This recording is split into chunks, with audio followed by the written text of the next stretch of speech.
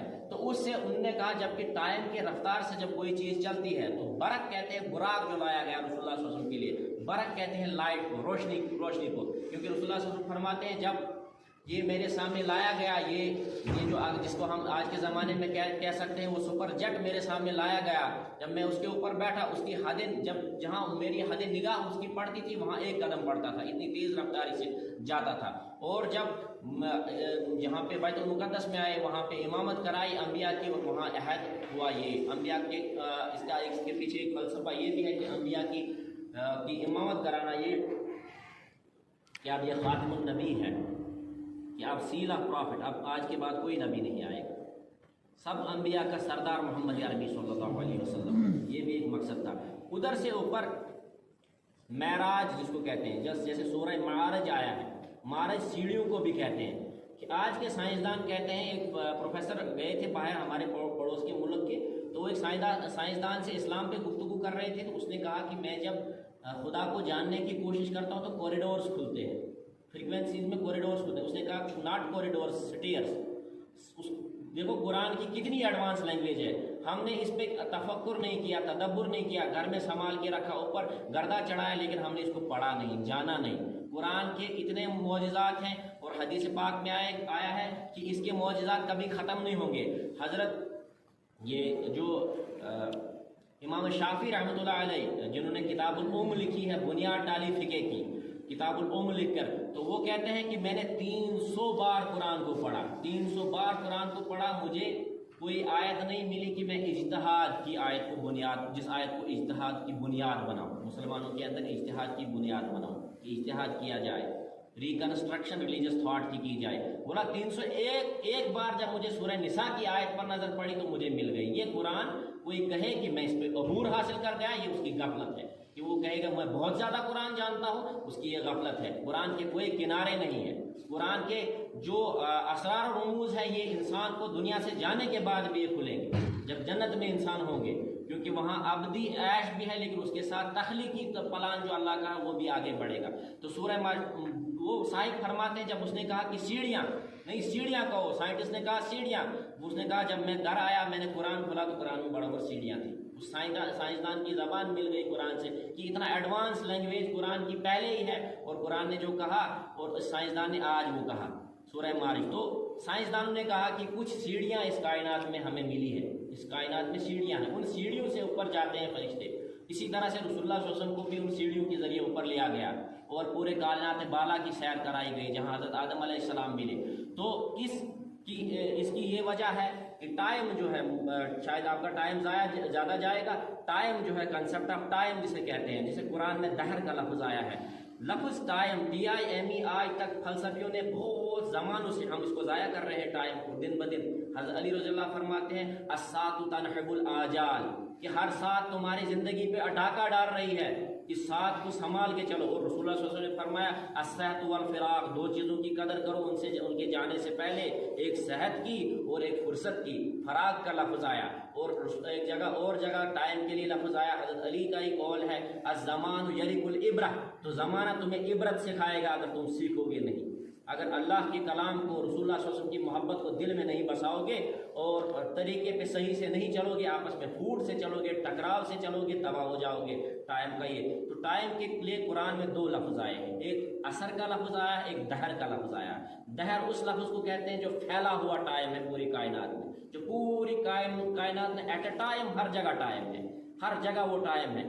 تو ٹائم کو روک دیا گیا. کیا اللہ کے لیے مشکل تھا؟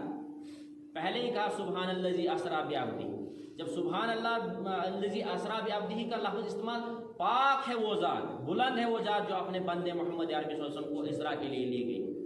اب یہ اگر یہ دعویٰ محمد عربی صلی اللہ علیہ وسلم کا ہوتا تو لوگ اشکال میں پڑھ سکتے تھے, شک میں پڑھ سکتے تھے کہ کسی انسان نے کیا. اگر وہ انبیاء میں سے بھی ہے لیکن بظاہر جسم ہمارا جیسا ہے, خلق عظیم ہے, لیکن اگر ان کا دعویٰ ہے تو اس کو سوال تو اٹھتے تھے. لیکن کائنات کے بنانے والے پروردگار کا یہ دعویٰ ہے کہ میں طاقتور خدا ہوں. جیسے بہت سارے لوگ آج بھی سائنٹسٹ مانتے ہیں کہ جو خدا ہے 3 الفاظ وہ استعمال کرتے ہیں انگریزی میں, کہ گاڈ از اومنی پوٹینٹ, اومنی پریزنٹ اور اومنیشنٹ. خدا جو ہے طاقتور ہے، بکل شیء قدیر، ہر چیز پہ قادر ہے، بکل شیء علیم، ہر شیء کا جاننے والا ہے اور ہر نفس کے ساتھ ہے۔ تو اس کے باوجود یہ اعتراض اٹھانا کہ یہ مشکل کام تھا، یہ اللہ کے لیے مشکل کام نہیں، کیونکہ منوان اللہ کچھ بھی کر سکتا ہے، کیونکہ ہر چیز پہ قادر ہے۔ وہ کائنات کو اسی ٹائم روک کے محمد عربی صلی اللہ علیہ وسلم کو اوپر لے گیا۔ تو اس کے بعد جو شعبان کا جو مہینہ ہے اس کی اپنی فضیلت ہے اور مختلف جگہوں پہ اس کی اپنی فضیلت آئی۔ جیسے انسانوں کے مقصد کے بارے میں یہ ہے کہ ہمیں یہاں پہ فرمایا گیا کہ رمضان تک پہنچایا جائے، اللہ سے دعا کی، تو یہ حدیث ہے جسے وہ انکار کرتے ہیں، جو لوگ انکار کرتے ہیں اس رات کی اور اس شعبان کی تعظیم کی، اس شعبان کی برکت کی، ان کے بارے ان کا بزرگ جس کو وہ اپنا امام کہتے ہیں، علامہ نصیر الدین البانی، وہ کہتا ہے کہ اس کے بارے میں بہت ساری روایتیں صحیح روایتیں ہیں، اور ترک جو ہوتے ہیں، جو حدیث کے متعدد ترک جو ہوتے ہیں، اگر ضعیف حدیث بھی ہو، اگر وہ بہت زیادہ لوگوں نے روایت کی ہو، 17 صحابی اس کے راوی ہیں، اگر روایت میں یہ محدثین کا ایک طریقہ ہے، یہ حدیث میں ایک طریقہ ہے جو محققین کا طریقہ ہے کہ اگر روایت میں خلاف روایت شامل موجود نہیں ہے پھر اس روایت کو ماننا ہے۔ اگر شب برات پہ کوئی روایت موجود ہے کہ رسول اللہ صلی اللہ علیہ وسلم نے اس شب برات کو منع کیا ہے، پھر آپ کہہ سکتے ہو کہ نہیں یہ غلط ہے، شعبان غلط ہے، شعبان کے مہینے میں کوئی عظمت نہیں ہے، لیکن اس نے کہا کہ اس کے بارے میں صحیح حدیث ہے۔ لیکن جہالت یہ ہے کہ اپنی منمانی کرنی ہے، اپنی ضدم زدہ ہے، اپنے گروپ کی ہی بات مانی، پھر اس کی بات بھی انہوں نے چھوڑ دی، جس کو وہ کہتے ہیں کہ مجتہد بھی کہتے ہیں اس کو۔ تو بہرحال ہمیں اس طرف جانا نہیں، اللہ اس امت کو ایک کر دے، جو علامہ اقبال علیہ الرحمہ کا بھی خواب تھا وہی کر دے۔ تو حدیث میں آگے آتا ہے کہ اسامہ بن زید رضی اللہ عنہ کہتے ہیں کہ میں نے عرض کیا اللہ کے رسول، جتنا میں آپ کو شعبان کے مہینے میں روزہ رکھتے ہوئے دیکھتا ہوں اتنا کسی مہینے میں نہیں دیکھتا ہوں۔ اتنا کثرت سے رسول اللہ صلی اللہ علیہ وسلم اس مہینے میں بھی روزے رکھتے تھے، کیونکہ ایک ریاسل تھی، ایک تیاری تھی ماہ رمضان کی۔ ہمارے جو بزرگ تھے وہ عمل کرتے تھے، ہم تو بولنے والے طوطے ہیں سب، وہ عمل کرتے تھے۔ آج دنیا میں بڑے ہوئے طوطے ہیں بولنے والے اور آپس میں ٹکراؤ پیدا کرتے ہیں۔ یہ جو منبر رسول تھا یہ محبت کا درس دیتا تھا ایک زمانے میں، لیکن یہی منبر رسول ہم نے آگ پھونکنے کے لیے بنایا ہے۔ جوان جو میرے بھائی ہیں، جو خطیب ہیں، وہ آگ پھونک رہے ہیں ایک دوسرے کے، فلانی کا تمہیں کس نے دیا ہے یہ حق بولنے کا؟ کہاں بتایا گیا؟ تم کو کیا سکیلنگ کرنے کا حق دیا اللہ؟ تم نے کون سا گز سکندری بنا دیا ہے کہ تم اس کو ناپ دے؟ جیسے سکندر نے گز بنایا تھا زمین کو ناپنے کا، تم نے کون سا ناپا ہے؟ یہ دل کی بات ہے کہ ایمان کس کے دل میں کتنا ہے۔ تم نے کون سا سکیل بنایا؟ مجھے بھی دکھاؤ، اس سکیل سے اپنے آپ کو ناپو پہلے، وہ سکیلنگ مجھے دکھاؤ کہ تمہارا ایمان بہت زبردست ہے، پھر ہم بھی تمہارے مرید ہو جائیں گے۔ لیکن خالی ہیں سب، یوں ہی باتیں ہیں، کافر کے فتوے لگانا ایک دوسرے کے، کیونکہ یہ چیزیں جب تک ہم کرتے رہیں گے تب تک ہم غیر مسلط ہوتے رہیں گے۔ اس وقت روہنگیا مسلمانوں کی یہ حالت ہے، 6 لاکھ مسلمان ہیں۔ بہترین طریقہ یہ تھا کہ 57 ملک مسلمانوں کے وہ ان کو جگہ دے دی، جیسے آئے اسلام کا پہلا کنسپٹ کہ کسی کو پروٹیکشن دینا، جیسے سورہ توبہ کے اندر یہ ہے کہ ان میں اگر کوئی بات سننا چاہے ان کو بھی جنگ کی حالت میں بھی ان کو دے دو موقع بات سننے کی۔ اس سے ایک آئے اسلام کا انٹرنیشنل لا میں ایک کنسپٹ آیا۔ ہمارے لوگ ریسرچ کرتے نہیں، باتیں بڑی بڑی کرتے ہیں، خواب بڑے بڑے حکومتوں کی دیکھتے ہیں۔ تو اسلام میں یہ ہوتا ہے کہ کسی کو پروٹیکشن دینا، تو یہ اسلام نے یہ تصور دیا۔ لیکن وہ سعودی عرب کے بڑے بڑے کھانا کھانے والے وہ ایران کے لوگوں کو تو کہتے ہیں یہ ہیں وہ ہیں، ان کو تو جیب میں ہی چلاتے ہیں، ساتھ کفر اور شرک اور یہ کیا کہتے ہیں فتوے ساتھ چلاتے ہیں۔ لیکن جب شیعہ لوگوں کے لیے وہ کاروبار کا مسئلہ آتا ہے تو سب سے زیادہ ان کی فلائٹیں ایران جاتی ہیں۔ اور میں ایک ایج دیتا ہوں شیعہ کو، میں شیعہ میں بھی بیٹھا ہوں، وہ لوگ کسی کو کافر نہیں کہتے، وہ امام کعبہ کے پیچھے بھی نماز پڑھتے ہیں، ایک دوسرے کے پیچھے نماز پڑھیں گے تبھی محبت بڑھے گی۔ کوئی رفع دین کرتا ہو، کوئی غیر رفع دین کرتا ہو، ایسے محبت نہیں بڑھے گی، ایسے ٹکراؤ اور ہوتا جائے گا، بڑھتا جائے گا اور یہ امت تباہ ہو کر جائے گی، ہو جائے گی۔ اور اس وقت پوری تیاریاں ہیں، کیونکہ میں اس پہ بھی نظر رکھے ہوئے ہوں کہ میں چھوٹا ایک طالب علم ہوں لیکن سیاسیات کا بھی طالب علم ہوں۔ اس وقت دنیا میں بلاکس بن رہے ہیں اور مسلمانوں کے لیے ایک خطرے کی وہ الارم بج چکی ہے۔ یہ نہ سب